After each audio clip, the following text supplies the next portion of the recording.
The opening round of the 2025 Formula 1 season was an absolute cracker. The 57 laps around the streets of Melbourne, Australia were full of action, chaos and drama, and in this video we will look at all of the crashes and spins from the race. We are starting with Isack Hadjar, who unfortunately didn't even make it to the start of the race. During the formation lap, as he was approaching turn 2, he hit a patch of standing water and at the same time applied a little too much of throttle. The end result? He spun into the barrier, broke his rear wing, and his debut F1 race ended before it even began. He was visibly devastated by the accident and I feel for him. Hopefully he'll manage to bounce back in the next round in China and this incident will not drag his confidence down for too long. On lap 1 of the race we saw the next accident and it was another of the 6 rookies. This time it was Jack Doohan with a very similar incident to Hadjar. After turn 5, Jack applied the throttle a little too aggressively and hit a patch of standing water. The car quickly lost traction and sent him into the wall.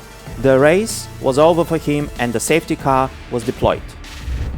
Before the safety car managed to bunch up the field, one of the best drivers on the grid was the next victim of the tricky conditions.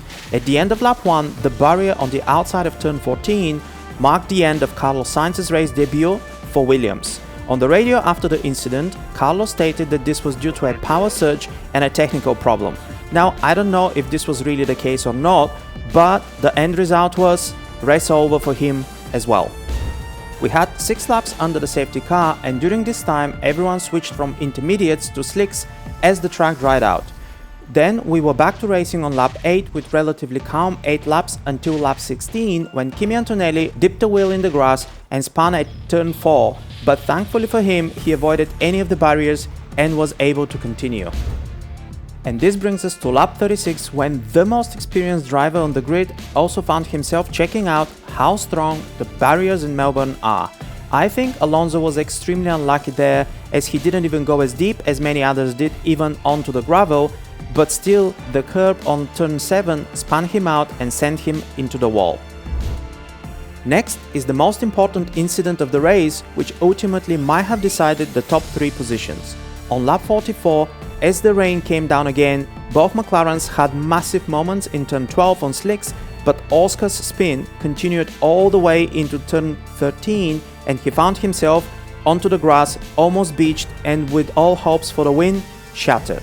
Thankfully for him, he managed to get the car out of the grass and drove brilliantly to recover to P9 and 2 points salvaged at the end.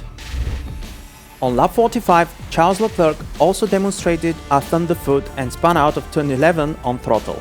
Luckily, he didn't hit anyone or anything and he and the cars around him continued as normal. As it kept raining, more drivers kept on making mistakes. The next one was Gabriel Bortoleto on lap 46. He touched the curb on the exit of turn 12 and also ended up in the wall.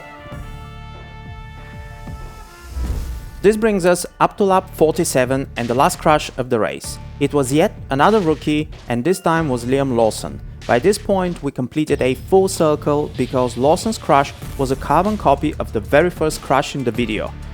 Into turn 2 he hit a patch of standing water and in a combination of a little too much throttle he also ended up in the barrier just like Hadjar did. So in the end we saw 6 DNFs in total with 2 experienced and 4 rookie drivers finding the conditions in Melbourne a little too tricky. I cannot wait for round 2 in China.